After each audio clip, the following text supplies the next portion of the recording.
وله الجوار المنشآت في البحر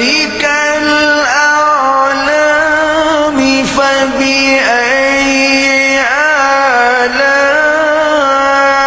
آلاء ربكما تكذبان كل من عليها فان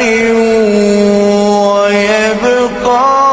وجه ربك ذو الجلال والإكرام فبأي آلاء